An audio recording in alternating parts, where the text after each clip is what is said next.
Bonjour à tous, bonne fête de la Toussaint. La fête de la Toussaint, ce n'est pas quelque chose qui nous amène forcément directement au ciel, même si bien sûr nous fêtons tous les saints qui sont arrivés à bon port, mais c'est aussi une fête qui nous concerne puisque nous sommes tous appelés à la sainteté, et la sainteté elle commence ici-bas, c'est-à-dire à suivre Jésus là où il veut que nous soyons, pour réfléchir son visage d'amour, de miséricorde, de tendresse, de compassion dans notre vie de tous les jours.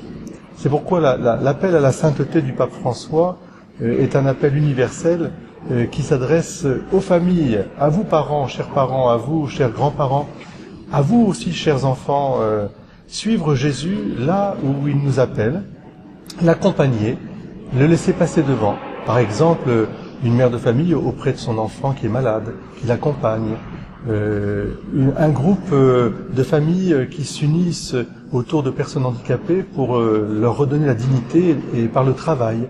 Je pense à l'association Paul et compagnie qui va ouvrir un restaurant à Carpentras pour ces jeunes handicapés. Je pense évidemment aussi à toute cette chaîne de prières, de compassion et de tendresse pour Asia Bibi qui vient d'être relaxée, cette femme et mère de famille courageuse au Pakistan, qui a été condamnée à mort simplement parce qu'elle était chrétienne et qu'elle avait donné un verre d'eau à des paysannes de son village. Quel courage et quelle dignité. Je pense aussi à tous ces gens et ces femmes qui se lèvent pour dire non à toutes ces formes d'injustice et aussi d'exclusion, de jugement, de condamnation.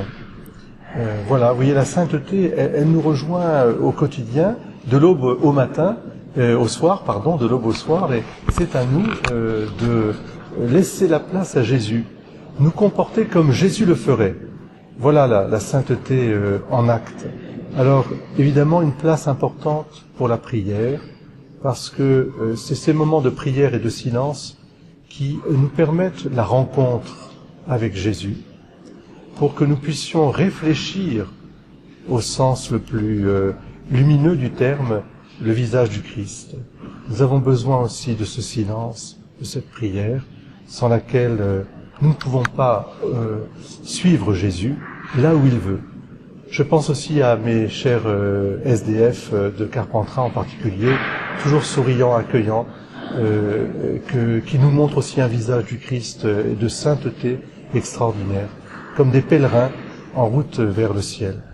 Alors que les grands saints du ciel nous attirent bien sûr toujours plus à Jésus, et que nous comprenions aussi que la sainteté n'est pas réservée à une élite, elle est le programme de l'Évangile, le programme des béatitudes. Bienheureux les cœurs purs, car ils verront Dieu. Bonne fête de la sainteté à tous.